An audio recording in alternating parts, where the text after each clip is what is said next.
Never let what you want to say get in the way of what your audience wants to hear. Conduct communications intelligence.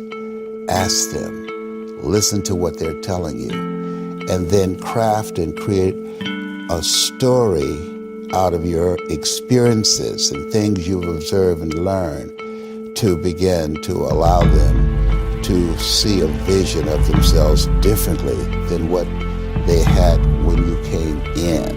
Orchestrate an experience. That experience is major. If information could change people, everybody would be skinny, rich, and happy. Most people have goals in life. And we would think you got to be goal-oriented. That's the first mistake. Yes, you need goals, but there's something far beyond goals, which is what all successful people have, and that's a vision. A vision is about what you're here to create. A vision that really works is one that excites you. You got to have a vision for what it is you really, truly want. Not what you think you want or what you should have. You've got to focus on you. And as you convince you, as you sell yourself every day, you will begin to see a difference in the things that you're doing. Selling yourself on your ability to perform a job, to achieve a certain objective. Telling yourself every day, here I go again. And I got what it takes. This is my day, and nothing out here is going to stop me. If you will change, everything will change for you. You don't have to change what's outside. All you've got to change is what's inside. To have more, you simply have to become more. And then he said, don't wish it was easier, wish you were better. Don't wish for less problems, wish for more skills.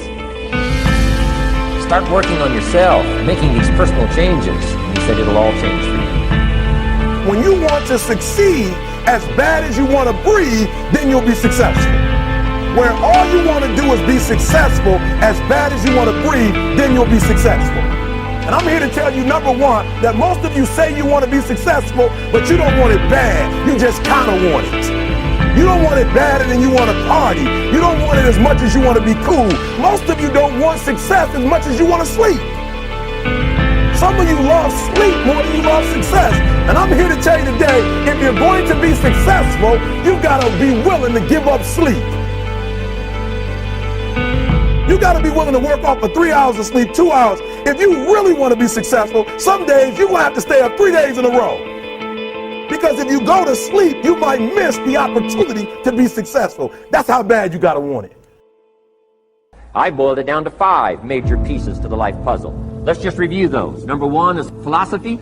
Philosophy, as I taught the last time I was here, philosophy, in my personal opinion, is the major determining factor in how your life works out.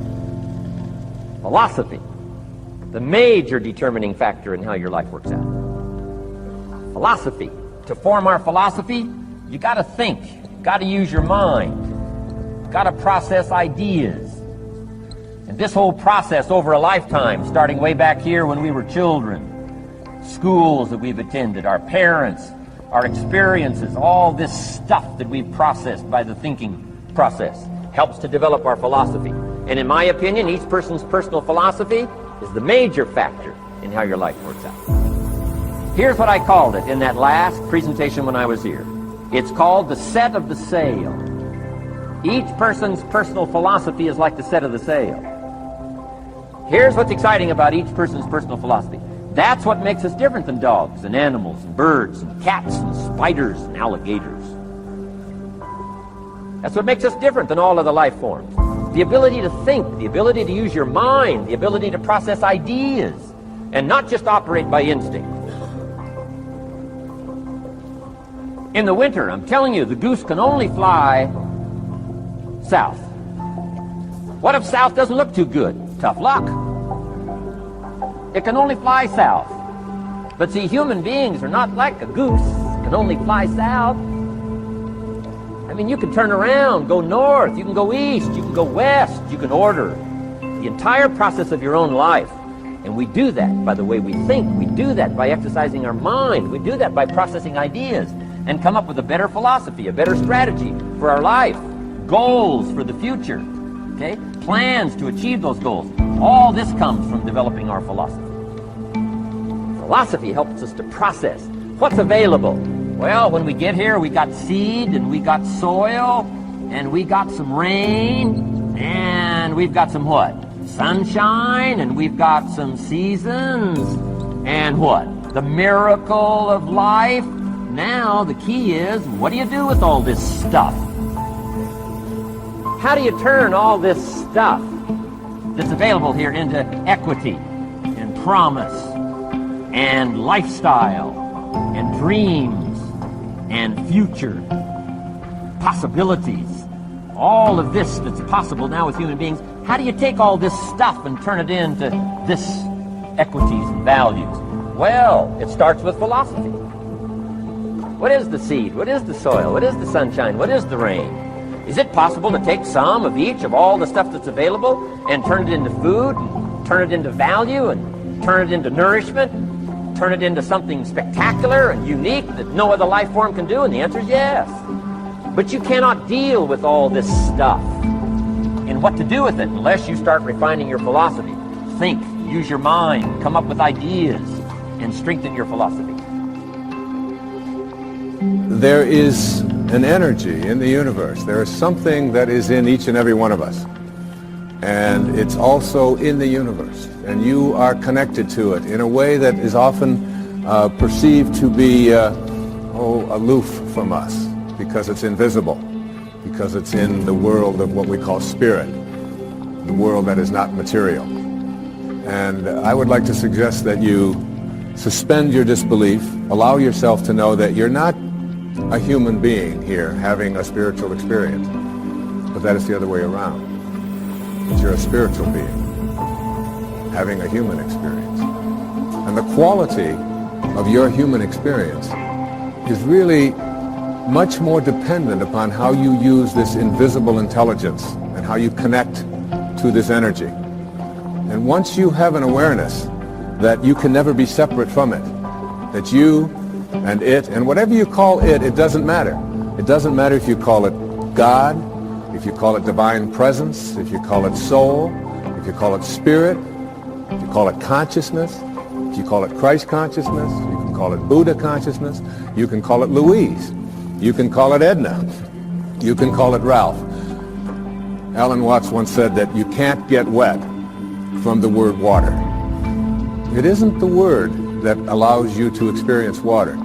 And whatever it is that you call it is something that is distinct from what it is. When I was walking in here this evening on these beautiful grounds, I saw some people looking at the flowers and the different plants that were growing. And as they were looking at them, there was one person who was obviously an expert, a botanist of some kind, and he was trying to explain to each one of the people what the name was, the technical name for each one of the flowers. And I was watching that and thinking, it doesn't matter what you call it. Can't you enjoy? Look at that thing. It's orange, and it just came out of nowhere. There's something very profound about enjoying it and being there with it, rather than being obsessed with labeling it. There was a very famous Danish theologian. His name was Søren Kierkegaard. He once said that once you label me, you negate me. Once you place a label on me and put me into a compartment or a category of some kind, I must then become what it is that you have labeled me to be.